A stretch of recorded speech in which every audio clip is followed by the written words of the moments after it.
విశాఖలో పాత jail road ప్రాంతంలో నైట్ ఫుడ్ కోర్టును ప్రారంభించి న్యాయం చేయాలని ఫుడ్ కోర్ట్ యజమానులు ప్రభుత్వాన్ని డిమాండ్ చేశారు. జీవీఎంసీ గాంధీ విగ్రహం వద్ద ధర్నా చేపట్టిన ఆందోళనలో తమ బాధను వ్యక్తం చేశారు.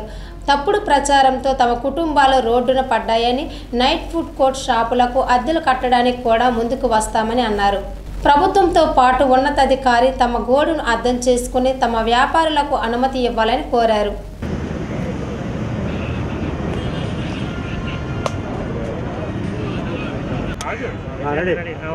మీడియా మిత్రులందరికీ నమస్కారం అండి. దయచేసి నా పేరు నర్సింగ్ అండి, ఫుడ్ కోర్ట్ ప్రెసిడెంట్. దయచేసి మా ఫుడ్ కోర్ట్పై మీడియా వాళ్ళు తప్పుడు కథనాలను రాస్తున్నారు. దయచేసి అది ఆధారాలు ఉంటే రాయండి సార్. ఎందుకంటే మీరు రాసే ప్రతి వార్త కూడా అది మాకు ప్రత్యక్షంగా పరోక్షంగా 1000 మంది జీవనోపాధి దెబ్బతీస్తుందండి. దయచేసి అది మాత్రం గుర్తుంచుకొని రాయండి సార్.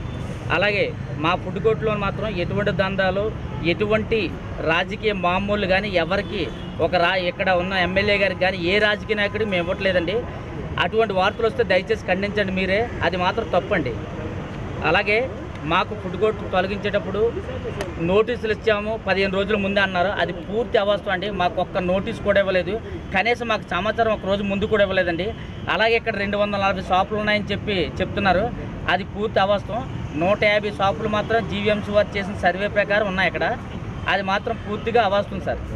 దయచేసి మాకు ఫుడ్ కోర్టు మాకు 10 రోజుల్లో ఇస్తున్నారు. ఆ ఫుడ్ కోర్టు మాకు తెరిపించి మా జీవనోపాధి తోడ్పడతారని కోరుకుంటున్నాండి. మేము అద్దెలు కట్టడానికి కూడా మేము సిద్ధంగా ఉన్నామండి. దయచేసి మా బ్రతుకులతో మాత్రం అధికారులు కానీ అలాగే కొంతమంది దుష్ప్రచారం చేస్తున్న అలాంటి ఆడుకోవద్దండి.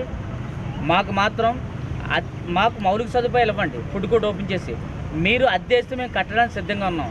దయచేసి మాకు ఫుడ్ కోర్ట్ తెరిపించండి.